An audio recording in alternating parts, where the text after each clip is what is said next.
नमस्कार. मी डॉक्टर प्रतिमा जगताप. प्रतिविश्व एक श्रवणोत्सव या यूट्यूब चॅनलवर तुम्हा सर्वांचं मनापासून स्वागत. आणि आजच्या आंतरराष्ट्रीय महिला दिनानिमित्त सर्वांना लक्ष लक्ष शुभेच्छा. मित्रमैत्रिणींनो, आज मी तुमच्यासाठी घेऊन आली आहे तिच्या कविता. अशा कवयित्री की ज्या कवयित्री जीवनाबद्दल एका दृष्टिकोनातून पाहतात, त्यांची एक खास भूमिका असते, ठाम मत असतं. अशा काही कविता आज मी तुमच्यासाठी घेऊन आले आहेत. कवयित्री इंदिरा संत यांची अतिशय सुंदर मला आवडणारी कविता. ती कविता आता सादर करते. प्रारब्धा. कवितेबद्दल बोलायची काही गरज नाही, कारण इंदिरा संत यांच्या कवितेतूनच सर्व काही तुमच्यापर्यंत पोहोचणार आहे. कवितेचं शीर्षक प्रारब्धा. प्रारब्धारे तुझे माझे, प्रारब्धारे तुझे माझे, नाते अटीचे तटीचे. हार जीत तोलण्याचे, पारध्याचे सावजाचे. फासातील तुझे पेच, तुझे अंधारीचे घाव. फासातील तुझे पेच, तुझे अंधारीचे घाव. सोडविणे नि सोसणे, हेच आयुष्याचे नाव. जाळे फेकून रेशमी, जाळे फेकून रेशमी, देशी सुखाचे आभास. सुख काचते भोगता, जीव होतो कासावीस.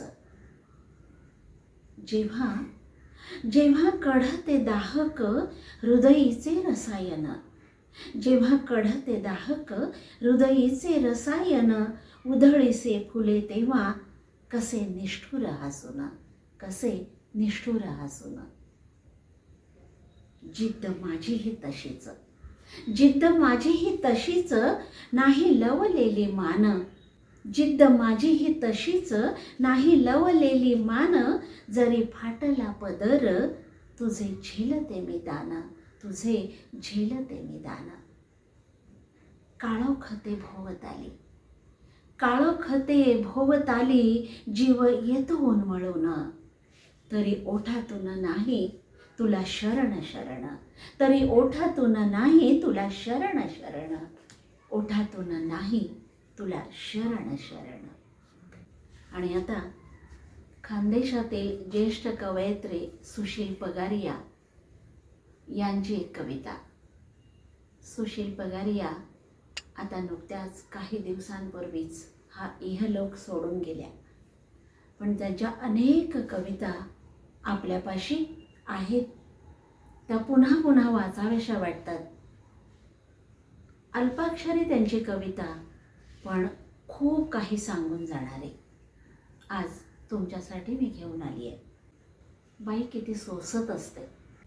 व्यसन ही कविता. आता व्यसनच लागलेले घणांचे, घणांच्या घावाचे. आता व्यसनच लागलेले घणांचे, घणांच्या घावांचे. आणि घावागणिक उडणाऱ्या अग्निफुलांमधून उधळण्याचे. आणि घावागणिक उडणाऱ्या अग्निफुलांमधून उधळण्याचे, अग्निफुलांमधून उधळण्याचे. पुण्यातल्या ज्येष्ठ कवयित्री अंजली कुलकर्णी यांची मला अतिशय आवडलेली ही कविता अभिव्यक्ती. रात्र दुःख आणि कविता या पुस्तकातली ही कविता अभिव्यक्ती. दुःख दडपलं गेलं की कुठून तरी वाट शोधतं. दुःख दडपलं गेलं की कुठून तरी वाट शोधतं. मग कुणी रडतं, भांडतं, चिडतं, किंचाळतं, साऱ्या जगाशी उभा दावा मांडतं. कुणी दुःख पोटात दडवून प्रेमाची, दयेची, करुणेची, शांतीची चांदण शिंपण भवतालावर करतं. कुणी सुरातून दुःखाचा आवाज आभाळभर पोहोचवतं. कुणी कोंचल्यातून दुःखाचे अनंत आकार अवकाशावर नोंदवून ठेवतं. तर कुणी कवितेतून दुःखाचं विधी लिखित काळाच्या भाळावर गोंदवून मालवतं, तर कुणी कवितेतून दुःखाचं विधी लिखित काळाच्या भाळावर गोंदवून मालवतं. दुःख दडपलं गेलं, दुःख दडपलं गेलं की कुठून तरी वाट शोधतं, की कुठून तरी वाट शोधतं. मित्रमैत्रिणींनो, आजच्या जागतिक महिला दिनानिमित्त तुमच्यासाठी मी घेऊन आलेली आहे तिच्या कविता. अशा कवयित्रींच्या कविता की जी खास आपल्या जीवनाकडे एका दृष्टीने, एका विचारातून, एका ठाम भूमिकेतून ही प्रत्येक कवयित्री पाहत असते आणि तिचा अनुभव आपल्या कवितेतून मांडत असते. अशीच ही एक कविता आश्लेषा महाजन यांची कविता. रक्तचंदन हा त्यांचा कविता संग्रह. कवितेचं शीर्षक किती लवकर. किती लवकर मोठ्या होतात चिमुरड्या मुली, आई आजीच्या तालमीत सावरतात घरं, नि सांभाळू लागतात भातुकलीतल्या चुली. अशा या घरेलू मुली, अशा या घरेलू मुली. किती लवकर वयात येतात भोळ्या भाबड्या पोरी, किती लवकर वयात येतात भोळ्या भाबड्या पोरी. आवरून सावरू बसतात धाकाच्या वटारलेल्या डोळ्यावर हुकूम, हसण्या बोलण्याचेही त्यांना चोरी. अशा ह्या सालस पोरी, अशा ह्या सालस पोरी. किती लवकर प्रौढा होतात साध्या समंजस लेकी, किती लवकर प्रौढा होतात साध्या समंजस लेकी. त्याग सहनशीलतेच्या पायऱ्या चढून बाईच्या जातीची कामं करून राखतात उबदार घराची एकी. अशा ह्या शालीन लेकी, अशा ह्या शालीन लेकी. किती लवकर लग्नाळू होतात ह्या उत्कट मुग्ध चिमण्या, किती लवकर लग्नाळू होतात ह्या उत्कट मुग्ध चिमण्या. माहेरचा गोफ तोडताना, सासरचं घरटं विणताना, चिरेबंदी नात्यात फसून खोल तळ्यात मळ्यात गोलम गोल सर्वस्व देऊनही दोन्ही घरी पाहुण्या. अशा ह्या वेड्या चिमण्या, अशा ह्या वेड्या चिमण्या. किती लवकर आई होतात ह्या भरल्या संसारी मुली, किती लवकर आई होतात ह्या भरल्या संसारी मुली. रूढी रीतींचे गर्भ पोसत, संस्कृतीचं स्तन्य पाजत, मादीची होतात माता, निशृंखलांचीच गातात गाथा. किती लवकर आई होतात ह्या भरल्या संसारी मुली. रूढी रीतींचे गर्भ पोसत, संस्कृतीचे स्तन्य पाजत, मादीची होतात माता, निशृंखलांचीच गातात गाथा. उरी पोटी मिरवत राहतात परंपरांच्या झुली, उरी पोटी मिरवत राहतात परंपरांच्या झुली. अशा ह्या भरल्या संसारी मुली, अशा ह्या भरल्या संसारी मुली. आणि आता शेवटी बघा, किती थोड्या त्यातल्या माणूस होतात मग बाया, किती थोड्या त्यातल्या माणूस होतात मग बाया. पुसू पाहतात सटवाईच्या रेषा, किती थोड्या त्यातल्या माणूस होतात मग बाया. पुसू पाहतात सटवाईच्या रेषा. दूर दूरचे पाहात मोकळ्या करतात दिशा, दूर दूरचे पाहात मोकळ्या करतात दिशा. सावित्रीच्या लेकी ह्या स्वतःसह इतरांच्याही उजळवतात ज्योती. स्वातंत्र्य समतेची मोजून किंमत मोठी, माणुसकीची पांघरतात केवढी आभाळ माया, माणुसकीची पांघरतात केवढी आभाळ माया. अशा ह्या माणूस झालेल्या बाया, अशा ह्या माणूस झालेल्या बाया, अशा ह्या माणूस झालेल्या बाया. मित्रमैत्रिणींनो, नव्या पिढीतल्या ही कवयित्री खास भूमिका घेऊन कविता लिहित असतात. बाईपण काय असतं हे सांगत असतात. दीपाली ठाकूर अशा ह्या कवयित्री. त्यांचा नवा कोरा हा कविता संग्रह माझ्या हाती आला प्रहरांच्या अक्षर नोंदी. फार सुंदर. त्यांची कविता आता वाचून दाखवते. बाजार. हल्ली बाईपणाच्या कविता विकल्या जातात येता जाता. हल्ली बाईपणाच्या कविता विकल्या जातात येता जाता. महिला दिन, मातृदिन, कन्या दिवस, नवरात्रीचे तर 9 दिवस. मग काय, हंगाम लांबतो, भावही चांगला मिळतो. बरेच जण घेऊन येतात आपापला माल बाजारात. चांगला, वाईट, ठीक. कधी घरगुती, कधी व्यावसायिक, कधी किरकोळ, कधी घाऊक. कितीने काय कोणास ठाऊक. ग्राहकांची मानसिकता नेमकी समजलेली असते. प्रत्येकाला एक दुखरी नस सापडलेली असते. तिचं घरात नसणं, तिचं घरातच असणं. आई, लेक, बहीण, पत्नी, सून, मैत्रिणी वगैरे. आई, लेक, बहीण, पत्नी, सून, मैत्रीण वगैरे. किंमत होते वसूल एका शब्दाने. अरे रे. कुणी तिची फिर्याद मांडतो सहन करण्याबद्दल, कुणी तिची फिर्याद करतो सहन न करण्याबद्दल. डिस्काउंट ऑफर, एकावर एक फ्रीचा धमाका. डिस्काउंट ऑफर, एकावर एक फ्रीचा धमाका. तसा इथेही असतो.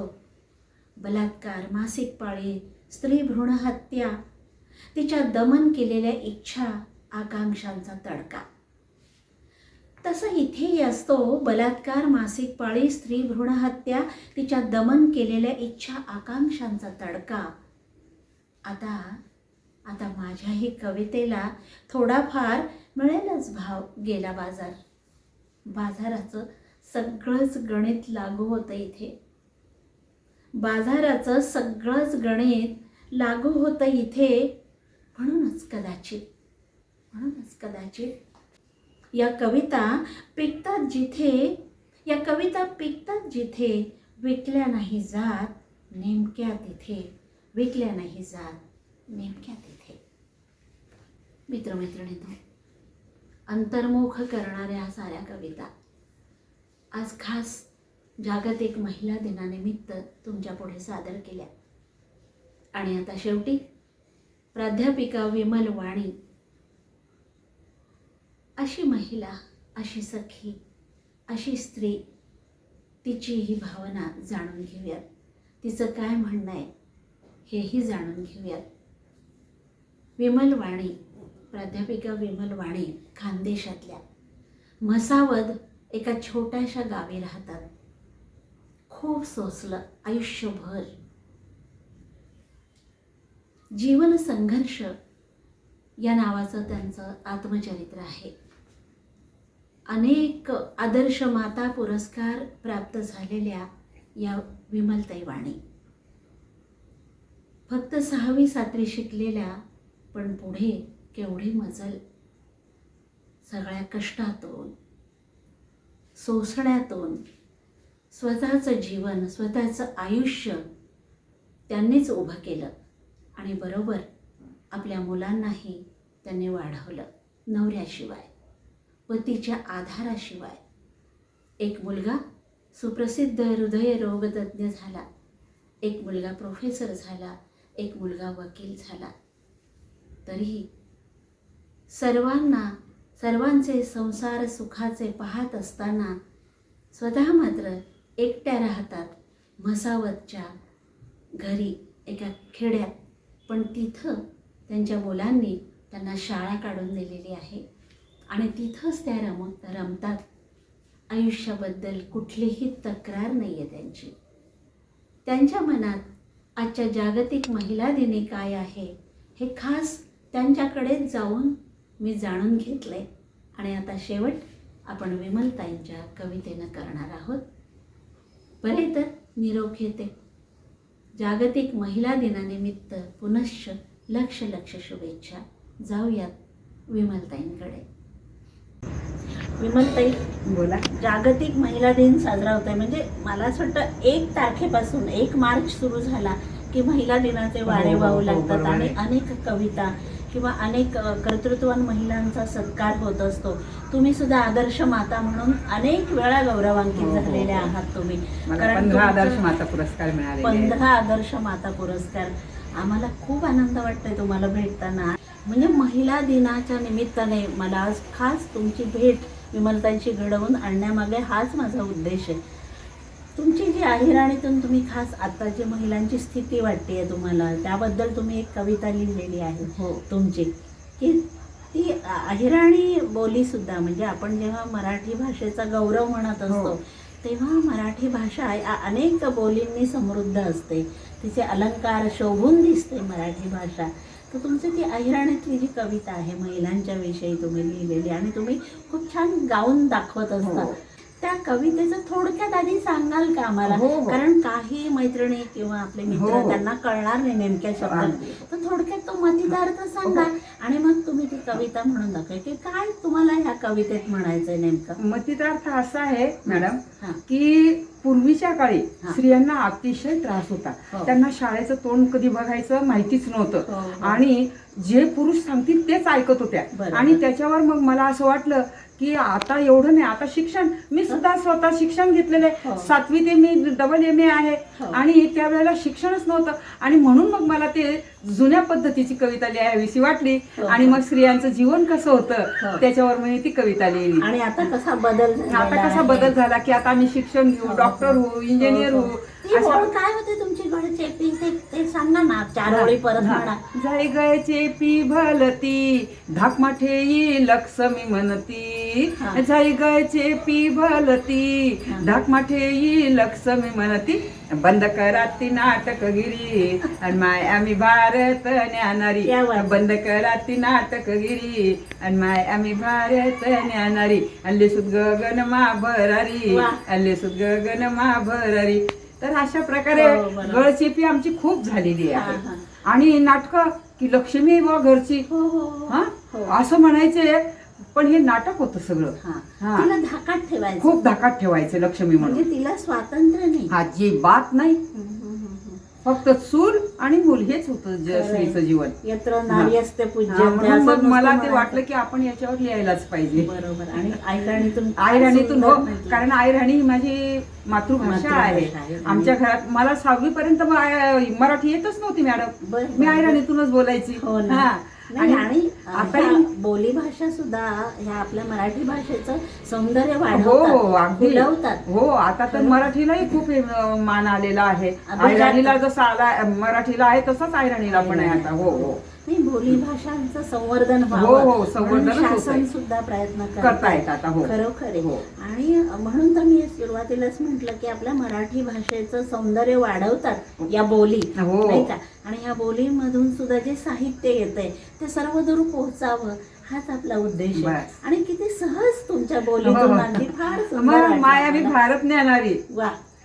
ते आम्ही गगनमान भरारी दिसू, म्हणजे गगनात भरारी म्हणजे सर्व कार्यामध्ये आता आम्ही पुढेच राहू. अगदी अगदी खरंच. म्हणजे अवकाशात सुद्धा जातात. कारण पूर्वी रांधा आणि वाडा एवढं स्त्रियांना माहिती होतं, ते आता आम्ही करणार नाही. बरोबर. रांधावाडा उष्ट काढा घर आम्हाला पटावू नाही, आम्हाला आवडणार नाही. आता देश विदेशी करू, आम्ही देश विदेशात जाऊ आणि देश विदेशची वारी करू. किती सुंदर. महिला दिनाच्या सर्व महिलांना खूप खूप शुभेच्छा. मी माझी एक कविता म्हणणार आहे अहिराणीतील, की माय आम्ही भारत न्यानारी, माय आम्ही भारत न्यानारी, अल्ले सुद गगन मा भरारी, आणि माय आम्ही भारत न्यानारी, अल्ले सुद गगन मा भरारी, अल्ले सुद गगन मा भरारी, अल्ले सुद गगन मा भरारी, आणि माय आम्ही भारत न्यानारी, अल्ले सुद गगन मा भरारी. रांधावाडा उष्ट काढा घर आमले पटावून ही बर, रांधावाडा उष्ट काढा घर आमले पटावून ही बर, आद्य सई देशनी कर सुतवारी, आणि माय आम्ही भारत न्यानारी, आद्य सई देशनी कर सुतवारी, आणि माय आम्ही भारत न्यानारी. ऐकली ध अवलंग भलत सहनशीलताले नाही नांत, ऐकली ध अवलंग भलत सहनशीलताले नाही नांत, वसु जसाले तस भारी, आणि माय आम्ही भारत न्यानारी वसू जसाले तस भारी आणि माय आम्ही भारत न्यानारी जय गायचे पी भालती धाकमाठे ये लक्ष्मी म्हणती जय गायचे पी भालती धाकमाठे ये लक्ष्मी म्हणती बंद करा ती नाटकगिरी आणि माय आम्ही भारत न्यानारी बंद करा ती नाटकगिरी आणि माय आम्ही भारत न्यानारी अशिक्षण सूत भारम साठ कोणी डॉक्टर हो पायलट अतिशिक्षण सूत भारम साठ कोणी डॉक्टर हो पायलट नाही मानाव तुम्ही मक्तेदारी आणि माय आम्ही भारत न्यानारी नाही मानावत माणसेची मक्तेदारी आणि माय आम्ही भारत न्यानारी पहिले शुरवती नायक झाशी राणी आता घरोघरा मर्दानी पहिले शुरवती ना झाशी राणी आता घरोघरा मर्दानी राजकारभार मा करू बरोबरी आणि माय आम्ही भारत न्यानारी राजकारभार मा करू बरोबरी आणि माय आम्ही भारत न्यानारी आणले सुद गगन मा भरारी आणले सुद गगन मा भरारी. धन्यवाद. मला असं वाटतंय इतकं आशादायी आणि फार सुंदर चित्र हो. उभं केलंय तुम्ही छान. अगदी महिलांना पण शुभेच्छा देऊयात खास हो. महिला दिनाच्या आणि तुम्हाला सुद्धा खूप खूप शुभेच्छा. धन्यवाद, आज इतकी धन्यवाद. सुंदर कविता आमच्यासाठी सादर केली आणि हो. खूप आनंद वाटला. मलाही खूप खूप आनंद खूप वाटला धन्यवाद. तुमच्याशी बोलताना. खूप धन्यवाद. खूप धन्यवाद.